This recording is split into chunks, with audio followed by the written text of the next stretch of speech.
Yeah, so that we lose this one, we're down here. I can tell you exactly when it happens too. It's not all that crazy a story.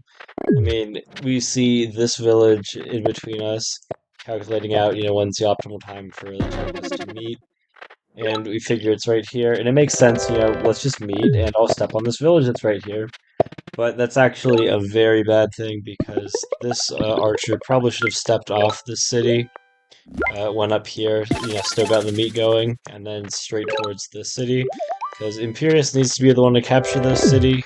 If Imperius doesn't capture it, it causes a bunch of problems, and we're not getting, like, souped up market spots on these cities.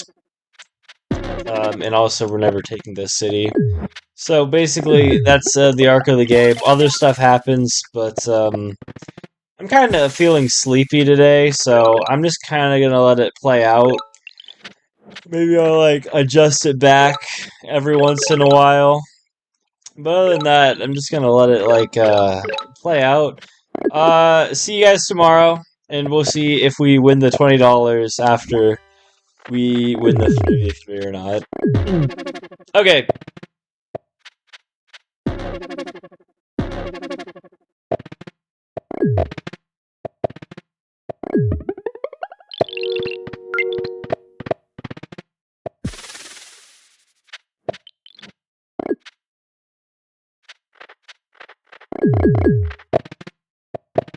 Are you still here, right? I was just pranking you. I want to see the retention. We got to do this. Punish the those without faith. But for real though, I don't know what you're expecting to see in this game. We get our start, no lighthouse ever. I'm gonna do some more spoilers. You don't even get border growth for that. I mean, really, it's just in the spirit of doing what you can with what you have. Which, like, it seems obvious in retrospect. Yeah, you just give this city to Imperius, you get better market spots. But had to decide on that on like turn 4 or like turn 3, I guess. When the archer steps on there. Got the nice peace treaties like double embassies. They've got the double embassies as well. Into mathematics stuff. But we've got further plans like, hey, we already have roads set up. Maybe we could do some stuff with trade because none of our techs are too expensive as is. But there's not really all that much going on for us. Vikings gonna go ahead with mathematics, pick up the giant here. Cities should take off real quick. This whole game we've been fighting over for this city. It's a losing battle because Vikings on these two, like, he's got this city to fight over here and these two cities to fight here, and Imperius has the 5 cities like this. So pretty tough. Go pick up a giant over here, and then you don't get border growth, you get population growth because the resources around the capital are like terrible. So White House just not compensating. Shoot them off there, and we're hoping to get some heals going on here so we can actually step on this sometime in the future. Picking up the border growth, and I wonder where that cloak is. Like, there's really like 2 tiles it could possibly be on. This one we would see immediately after we pick up some damage here. But we get a little more defensive than perhaps we need be. And yeah, this giant didn't have that little icon, so really easy to find that cloak. Go ahead and pick up the kill there. I mean, really solid. You get border growth because, I mean, look at the forest and look at the beautiful summit, the setup. But yeah, they have got the knights now, as well as the ruin that we've been fighting over. Gotta turn off the fog completely because it's just so hard to see anything that's going on. Just keep making more cloaks. And we're gonna go ahead. We don't want to get CD'd or like give them the option like catapult push. I think the giant should have sieged here. I mean, it was really obvious, of them holding onto their monument that they just need to tile the giant or fish. So the giant siege is never really doing much for them.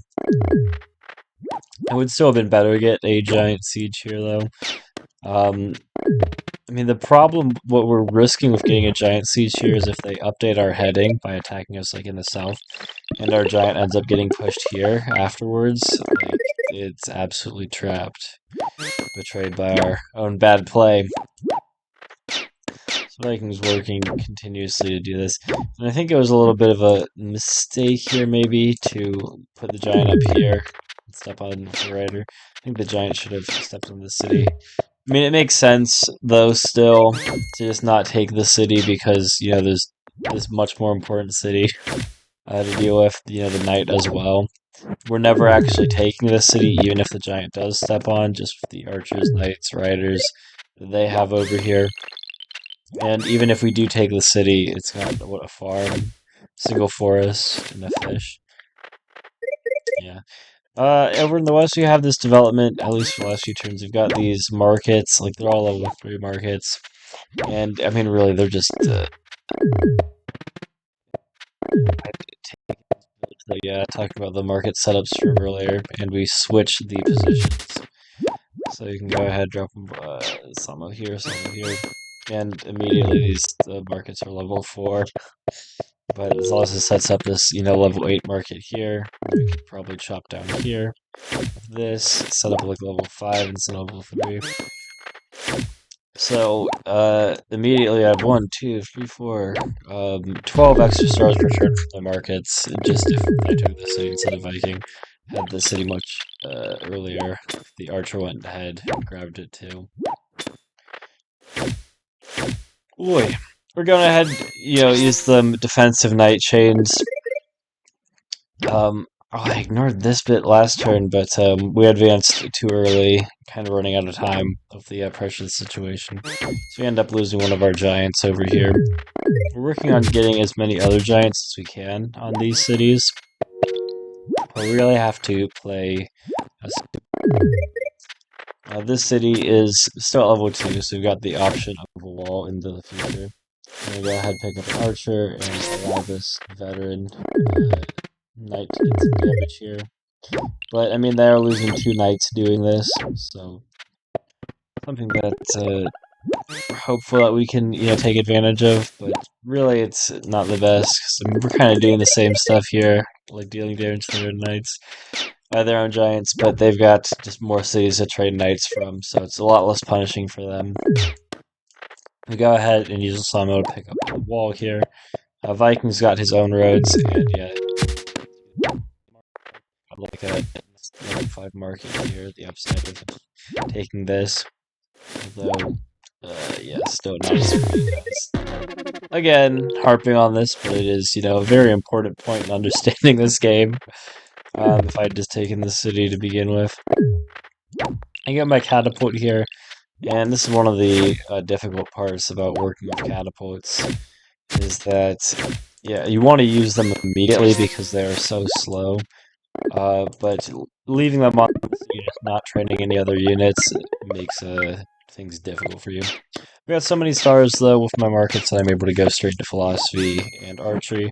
Archery for the defense bonus, philosophy to make archery cheaper, because I also have the stars to just go for that kind of thing. Yeah, I don't have my wealth monument yet, but I think the philosophy is still a good pickup, because the wealth monument is not going to be super useful immediately. But the potential for a genius monument with philosophy and making all those texts cheaper is just too good to pass up. In the east, I mean, they've got like as many cities as we do, basically. It's tough for us to make anything. Our catapult's still providing very good utility here. Help us take out that last giant. So we got 2 really good shots with the catapult and the aggressive placement it's on. Eventually, we're going to end up losing the city, but for now, we're going to go ahead and drop down these with the idea of making them in farms the next turn and getting another giant up here. Get another giant on our capital, so of Smithry, which gets us those level 4 markets. Yeah, so there we go. The knight does come through. We do have, riders to unseat. We don't even need to, worry about that because we can just go ahead giant push. It will be nice to go ahead and pick up the kill on the knight, though. they're going ahead and placing their own markets down. The devious doubled towers, as it were. They go ahead and move their market from this level 3 spot to this level 4. I mean, they've got, the stars with chivalry to go ahead and spend 5 stars to get the extra 1 star per turn there in the little market trade they did. Pretty neat, pretty crazy, if anything. Got a little archer here. The archer's going to be nice, a little more mobile than our catapults and help us deal with these giants. It was really good that we were finally able to get the city with a wall because, we're the ones controlling space here. Especially, I do like that Viking has this city, just because he's the one with the archers already. Like I just got my first archer anyways last turn, but he's gonna be able to make some use of this. Our turn order, I think, in this mirror matchup, the turn order favors the hosting players because their Imperious moves first, so they have that initiative as host for sending embassies. But also, the effective player order is Hoodrick as the 4th player, wraps around into the next turn into Imperious. So Hoodrick is able to use their archers and everything to set up chains for the Imperious player. It was difficult for us here because we still, as the away players, send our Imperious first, but players 2 and 3 going with Imperious first is that the Imperious plays directly before my ally Hodrick, so he's not able to use his archers to set up chains or anything for me. I'm gonna go ahead, deal some damage to that bomber. Feels important to keep them out of the water as long as possible, while our own partner ends up going into the water as well. But Viking enters a little stronger with the bombers. This guy's not really able to accomplish all too much. And this port that they have, it's not doing. We've got vision on this village, so that's going to be nice for Viking to finally pick up city number 5. And it looks like, we're advancing this giant up here. Maybe sometime in the future, if we keep putting units up here, we'll actually be able to take the city, especially with the bombers firing on it. And they even upgraded to level 3 without getting a wall there. So it feels like, a pretty vulnerable target. Maybe we can take this city and get a Grand Bazaar for Viking. Play 6 cities against Imperius' 6. But yeah, right now they have 7 cities. Their Imperius has 7 cities. While our entire team only has 7 cities. So, not to mention Hoodrick's 4. So, well in the city lead there.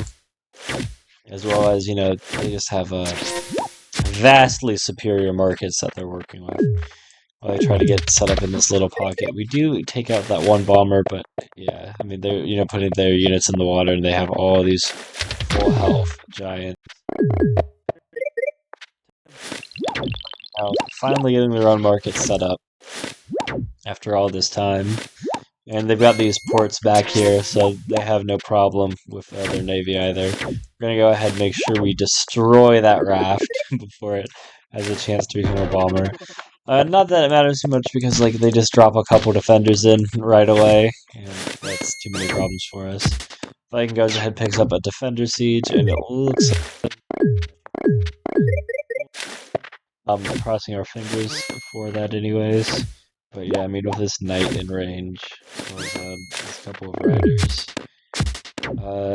This rider doesn't even reach here. How are they gonna stop us? Well, they just go ahead, pick up a giant push, so they can get this unsiege here. A little unfortunate, especially the damage on the bomber right before the cloak infiltration happens. Another big problem is that Viking is really limited. I can really get the one knight per turn, and if they're just cloaking us off over in the west, very tough to deal with. But we're fighters. It's turn 24. My gosh, and we're still just going, trooping along. Pick up a really nice chain here, and we're actually gonna go ahead and use everything we have to go ahead pick up another siege, and the defender goes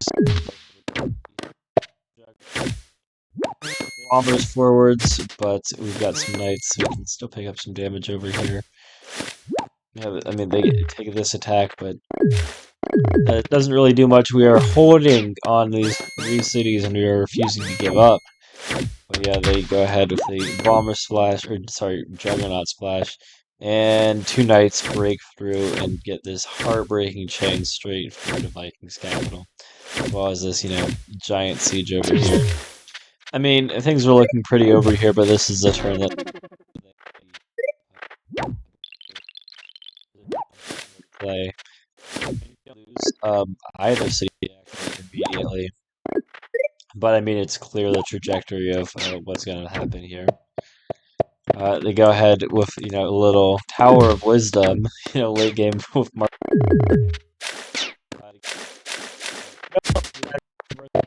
Hope of attack is gone, is quashed. Um, and things are just getting worse and worse over in the west. I get this catapult here, but there's not really hope of Evergiant pushing it, and it's really slow. As well as, finally upgrading this, 8th city that they have. So they have as many cities as our team just improves. As it's been for most of the game. I get this chain started. It wouldn't have been the craziest thing in the world, but I can't even go through my own allies city. So these units are going to go ahead and survive there. Too rough, too rough. We can't really get set up in the water over in the west either, as we're going to face this defender siege. As the bomber is just getting closer, and the knights coming through as well. There's just as these knights are getting closer and closer to us. We still don't have any reason to resign yet. Still stuff to play for, like getting our wealth monument and the 100 stars. Get a nice knight chain into the bomber before we destroy everything, and pick up a nice windmill down here. We destroy our market, but instead of doing grow forest, we end up placing the Emperor's tomb, which is just gonna make the eventual windmill here even worse.